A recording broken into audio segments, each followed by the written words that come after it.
A Câmara dos Deputados aprovou o projeto com medidas para coibir a corrupção no país. Só que a aprovação se deu em meio à comoção com a tragédia da Chapecoense. Com isso, os deputados federais fizeram alterações que descaracterizaram a proposta. Sobre este assunto, nós vamos conversar com o presidente da Associação de Juízes Federais do Estado, Gerson Godinho da Costa, o assessor da presidência da Júris, juiz Orlando Facini Neto, e a procuradora-chefe do Ministério Público Federal, Patrícia Maria Nunes Weber. Sejam bem-vindos. Obrigado.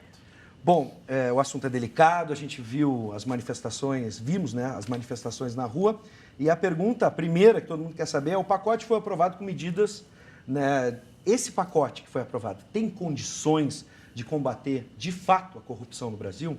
Podemos começar? Doutora Patrícia, por favor. Olá, boa tarde para todos. Boa tarde. Na verdade, o que acontece? O que foi aprovado do pacote? De 10 medidas, foram aprovadas 2 medidas de fato. Então, isso, na verdade, eu acho que é uma frustração imensa, pelo menos para as 2 milhões de pessoas que assinaram apostando nas 10 medidas. É óbvio, né, que nós estamos numa democracia, então seria esperado que houvesse algumas alterações, seria esperado que talvez alguns pontos tivessem discussão nas casas, era na verdade o que todos nós queríamos, mas o que houve, na verdade, é que não houve uma discussão técnica, não houve debates, não houve troca, assim, evolução. O que houve foi o início de sessão na Câmara dos Deputados com uma suposta aprovação simbólica para, depois disso, uma a uma as medidas serem derrubadas. Toda a recuperação de patrimônio, todas as medidas que envolviam recuperação de patrimônio foram por água abaixo, né? Foram que a gente brinca assim, na sujeira, escorrendo. Nenhuma passou. As medidas que envolviam a possibilidade de progressão de regime de pena, se a pessoa ressarcisse o dano, o criminoso ressarcisse o dano, também não passaram. As medidas mais significativas, a questão da evolução das formas de colaboração premiada, também não. Então, quer dizer assim que todo o escopo, toda a propositura mesmo de evolução do processo penal, de evolução de um processo administrativo e um processo judicial mais eficazes, no seguinte sentido, no sentido de retirar o patrimônio ilícito, de fazer com que aquele patrimônio fosse para a população, que é dela o recurso, nada disso vingou.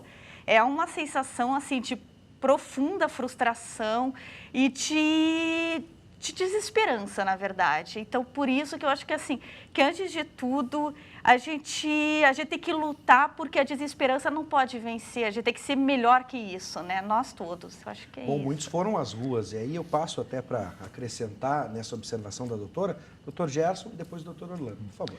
Bom final de tarde a todos, né? Caberia a mim destacar um aspecto essencial no que diz respeito a essa discussão, a esse procedimento na Câmara dos Deputados, que é o seguinte: não obstante o esfacelamento das 10 medidas, ainda assim o Ministério Público Federal, Polícia Federal, Ministério Público Estadual, as polícias e os judiciários em geral têm conseguido trabalhar, e a Lava Jato é um exemplo disso. O problema é que, para além do esfacelamento das medidas, foi aprovado no bojo de processo sanções à atuação dos magistrados e procuradores e promotores de justiça. Acho que isso é o mais gravoso.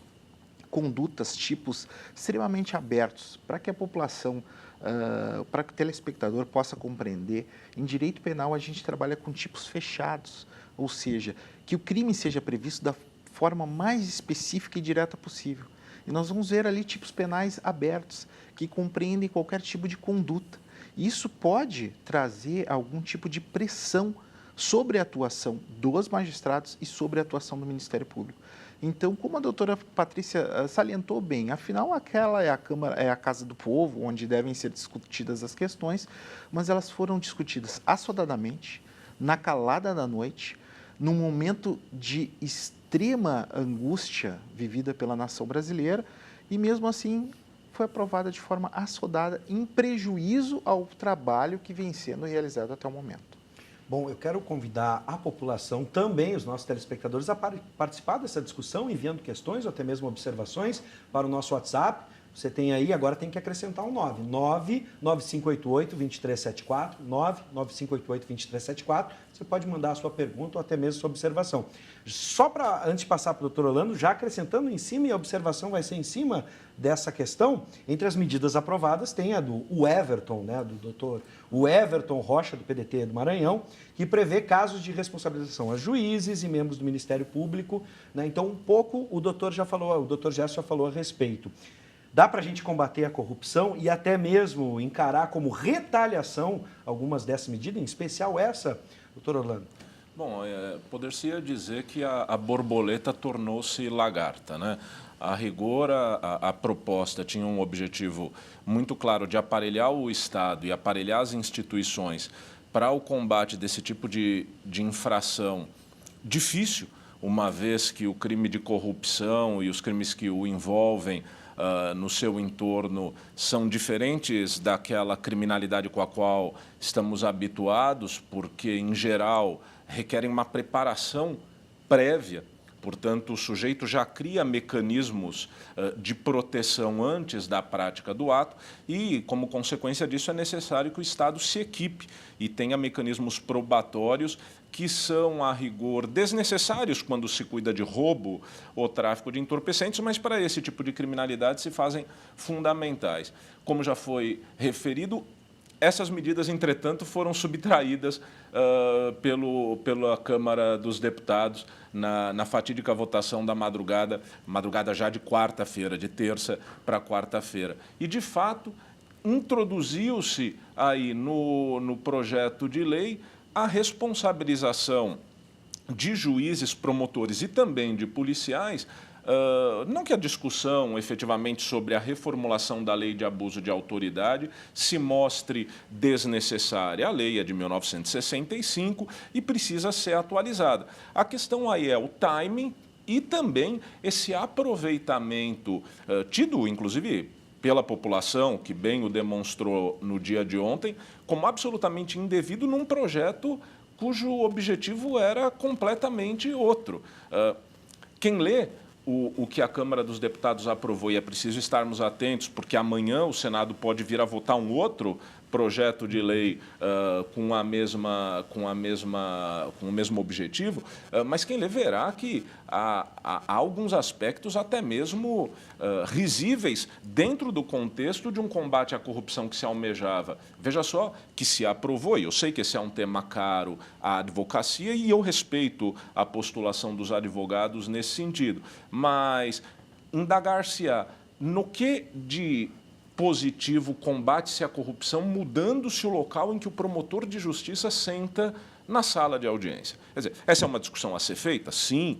Uma advocacia forte, um Ministério Público forte é o que todos queremos. Agora, falta seriedade quando se postula uma alteração da configuração cênica da sala de audiência para combater a corrupção.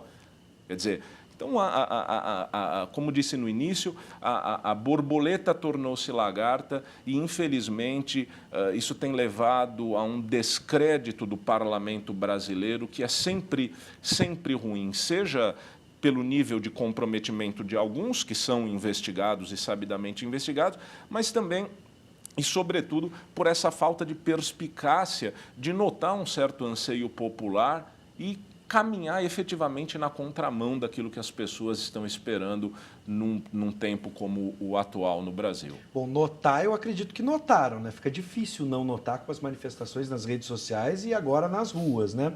Vamos para uma análise aqui sobre, por exemplo, a Operação Lava Jato.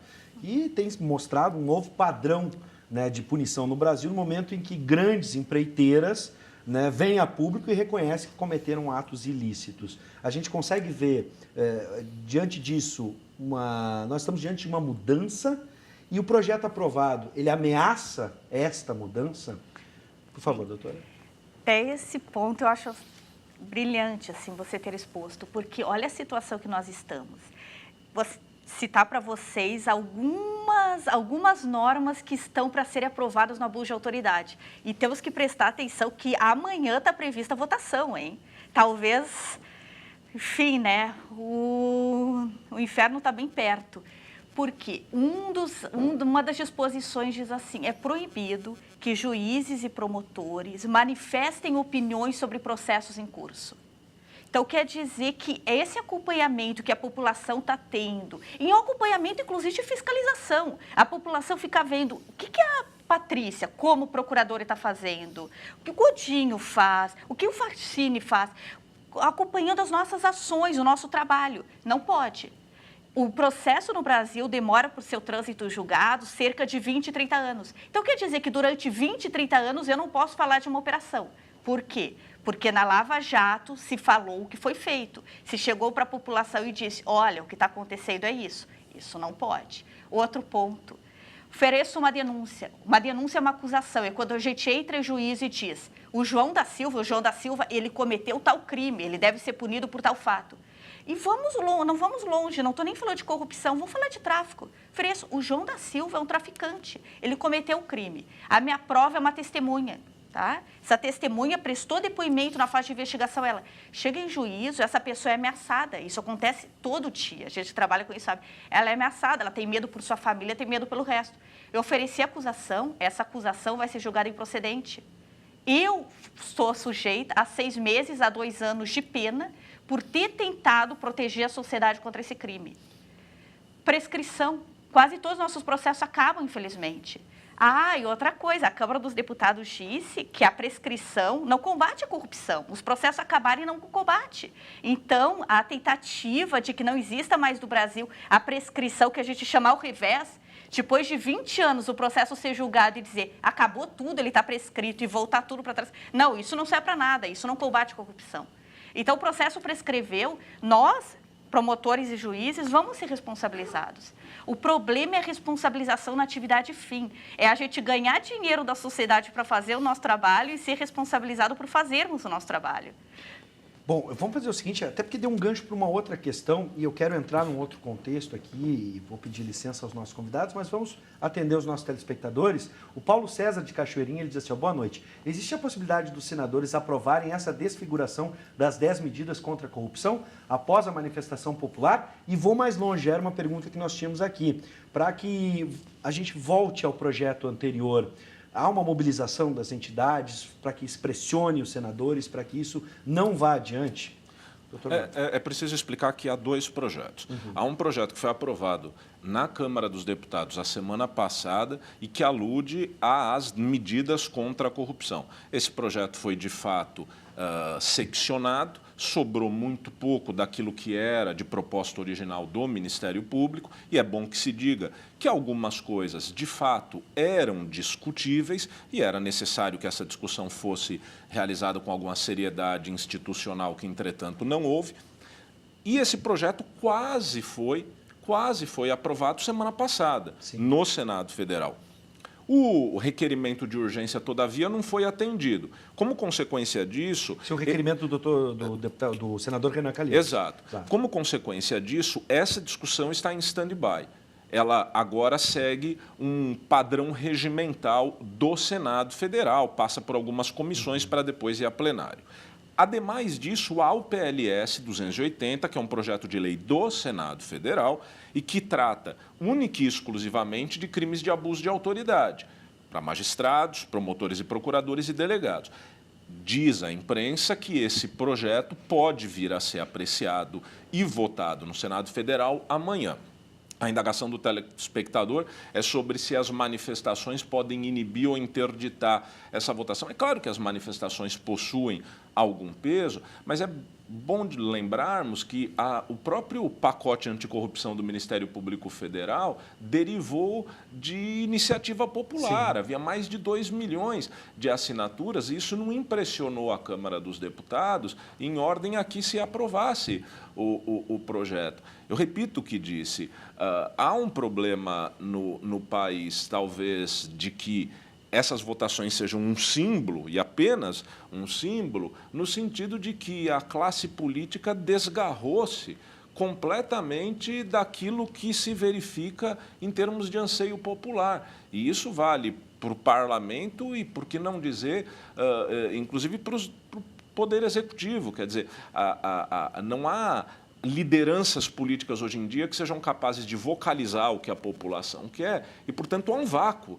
E um vácuo que vem sendo preenchido a partir da defesa de interesses próprios. A rigor, Sim. o que está acontecendo no Congresso agora é um ato de defesa contra uma ameaça potencial de uma delação de que todos falamos e do próprio movimento que a Operação Lava Jato vem desenvolvendo ao longo dos últimos 2 anos. Veja que tem faltado alguma capacidade de líderes políticos racionalizarem os debates e cobrarem uma seriedade institucional. Isso tem prejudicado o país. Agora, doutor Gerson, se a gente for imaginar assim que existe uma voz na rua gritando, né, por essas medidas e elas não foram respeitadas no primeiro momento. Até falamos aqui num determinado ponto de retaliação. Já se falou em outras oportunidades aqui nesse programa de guerra entre os poderes, né? É possível as associações se juntarem, as entidades representativas, para exercer pressão junto com a população e aí se estabelecer, não digo nem uma trégua, mas em prol do Brasil, os poderes novamente conversarem, porque parece que há uma ruptura nesse diálogo, nesse primeiro momento. Sim, um cenário ele é um pouco preocupante, mas de todo modo há sinalizações no sentido de que possamos evoluir para algum tipo de acordo ou de minimização do efeito deletério dessas legislações.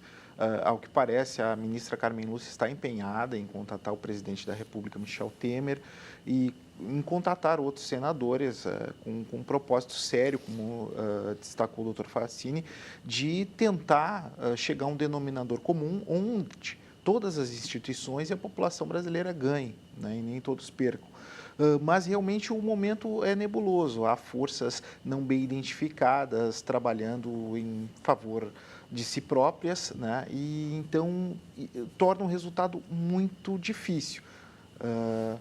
Se especulou a semana passada, por exemplo, a respeito do que representaria a votação dessas medidas na medida que o próprio Supremo estava decidindo sobre o recebimento ou não da denúncia do presidente do Supremo Tribunal, do Senado Federal, senador Renan Calheiros.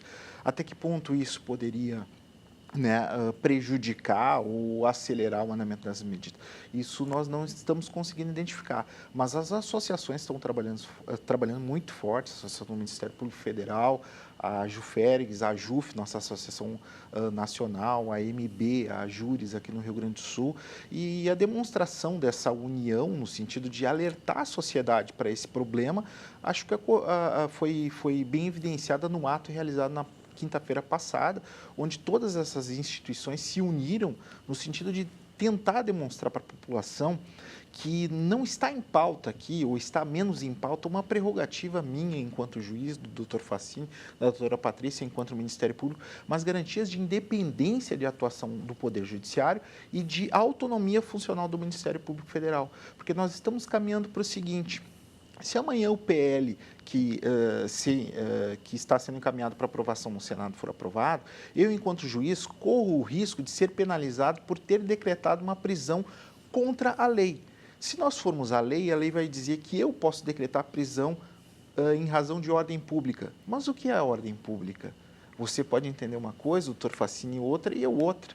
E eu corro o risco de deixar de decretar uma prisão com receio de ser responsabilizado por isso.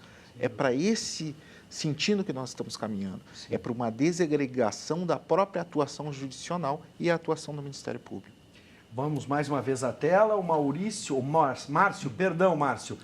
de Gravataí, ele pergunta: o Supremo Tribunal Federal pode fazer alguma coisa contra essa votação?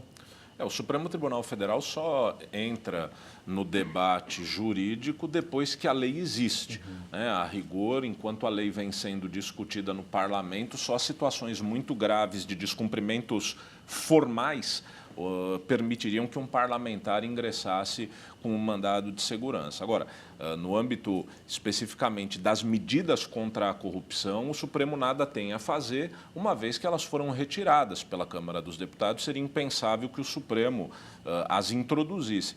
Pode sim, evidentemente, balizar os tipos penais, quer dizer, aquelas descrições normativas que procuram incriminar as condutas de juiz. Isso é importante, o Dr. Gerson referiu, gostaria de ressaltar, porque a corrupção, em boa verdade, é uma das grandes responsáveis pelo quadro econômico que vivenciamos no país. Os valores são efetivamente assombrosos e as pessoas precisam ter a exata noção de que a extensão do fenômeno da corrupção no país, e que só estamos a ver atualmente no âmbito federal, mas há muito a investigar-se em termos estaduais e até mesmo municipais, mas a corrupção subtrai valores e subtrai dinheiro do Estado que, a rigor, destinam-se à satisfação de interesses daquelas pessoas mais necessitadas.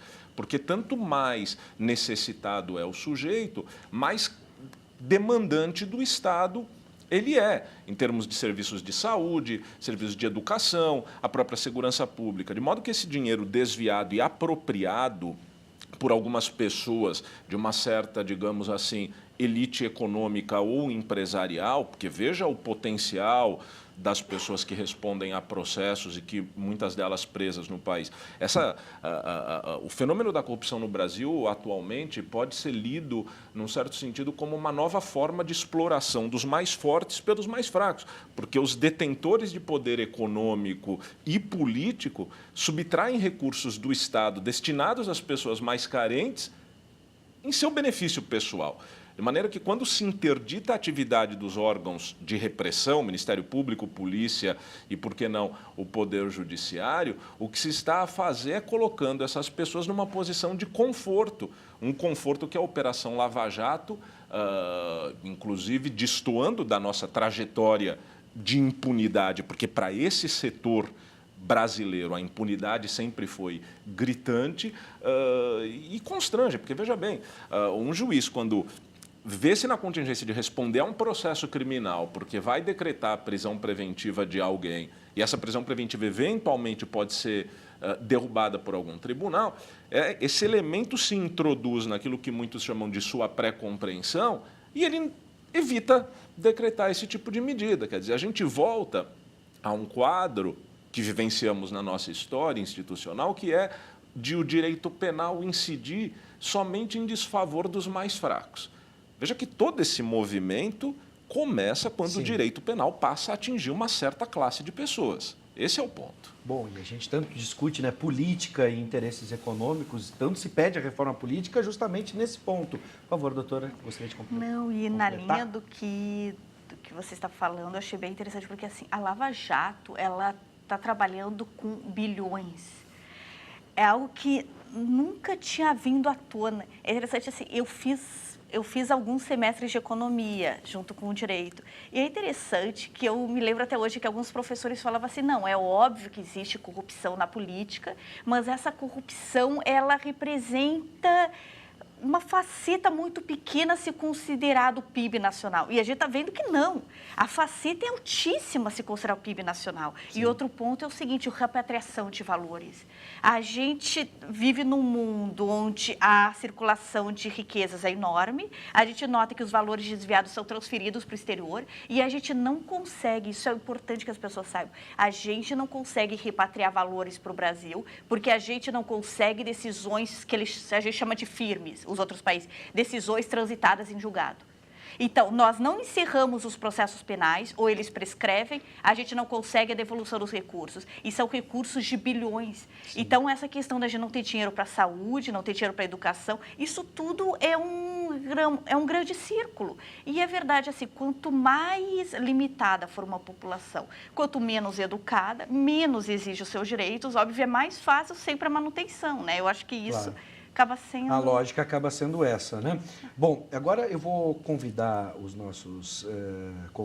vou convidar os convidados, obviamente, mas eu vou convidar para a gente fazer uma outra discussão, abrir um pouquinho, porque em outros momentos a gente já debateu aqui no programa, inclusive eu vou citar aqui a participação do Dr. Giuliani, um advogado que sempre nos atende, questionando algumas situações dentro do judiciário, especialmente da magistratura.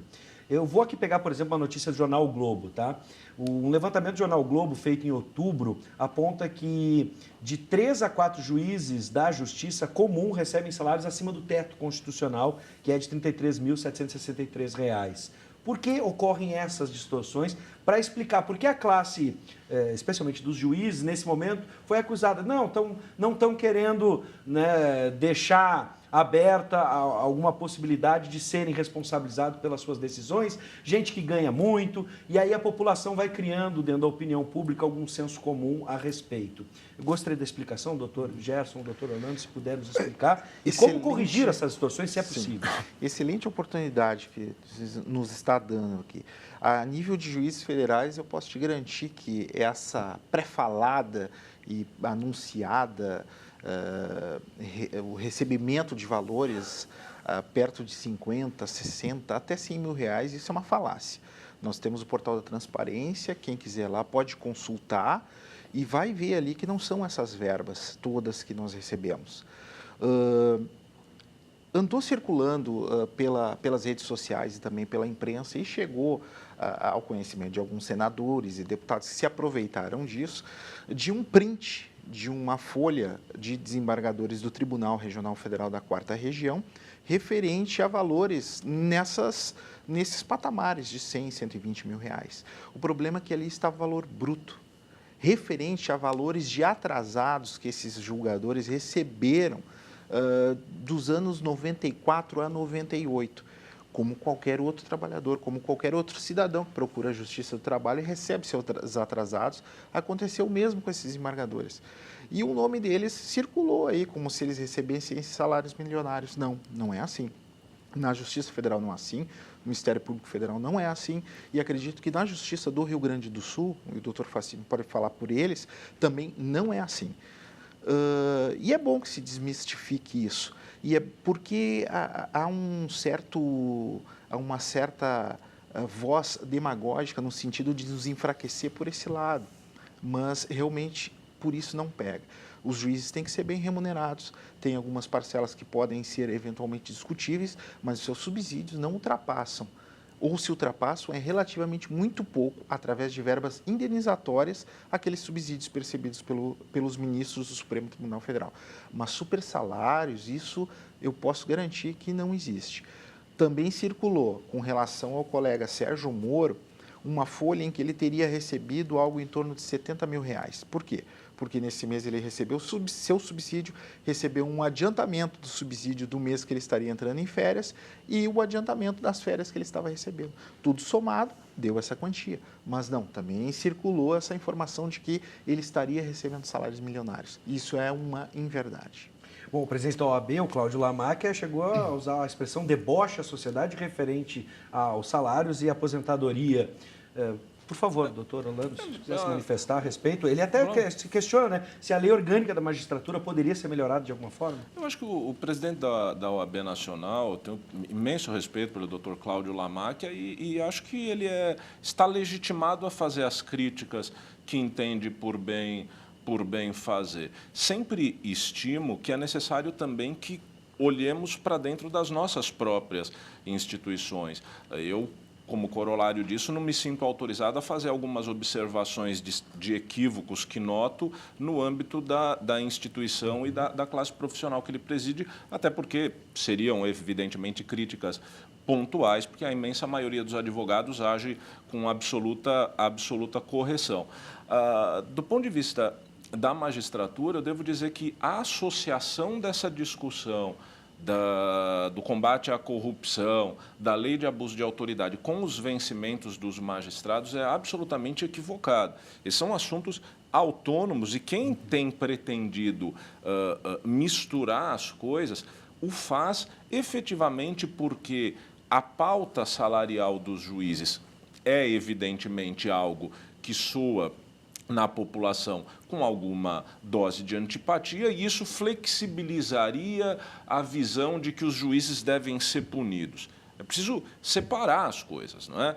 Boa parte daquilo que se qualifica de supersalários e que tem muito a ver com essa espécie, digamos assim, de um universo de rede social que amplifica discussões, e quando a gente vai ver pequenas inverdades tornam-se verdades absolutas, isso é um pouco comum nesse universo que eu acompanho, mas a verdade é que boa parte das verbas que são assim qualificadas e que têm uma extensão muito menor do que propalada decorrem de decisões judiciais ou de determinações do Conselho Nacional de Justiça, quando há. Eu me sinto à vontade porque não recebo nenhuma desses atrasados, eu tenho 15 anos de carreira, mas eu lhe digo que são verbas que, a rigor, os juízes já deveriam ter recebido. Sim. Então, vejam a que ponto a discussão chega. O sujeito tem um direito seu reconhecido e lhe é pago dentro de uma contingência orçamentária do próprio Poder Judiciário, que, consequentemente, não afeta sequer as burras do Estado. Porque não se trata disso. Sim. O Poder Judiciário tem o seu orçamento. Quer dizer, ninguém está tendo a sua situação prejudicada pelo fato de verbas devidas e reconhecidas como tal, serem pagas, em alguns casos, a juízes, a desembargadores, etc. E são verbas que já deveriam ter sido pagas no passado. Então, é preciso cuidar um pouco para que essa discussão não faça com que os magistrados sejam mal vistos pela população e que isso justifique a incriminação pelo abuso de autoridade. É preciso separar as coisas. E, finalmente, é necessário dizer também que, mesmo do ponto de vista do subsídio, o subsídio limpo dos juízes, ele tem um valor que é bastante similar ao padrão que um juiz europeu recebe, e, entretanto, em países europeus, sei, porque estudei lá e tenho relações, em países europeus o nível de despesa é bastante inferior.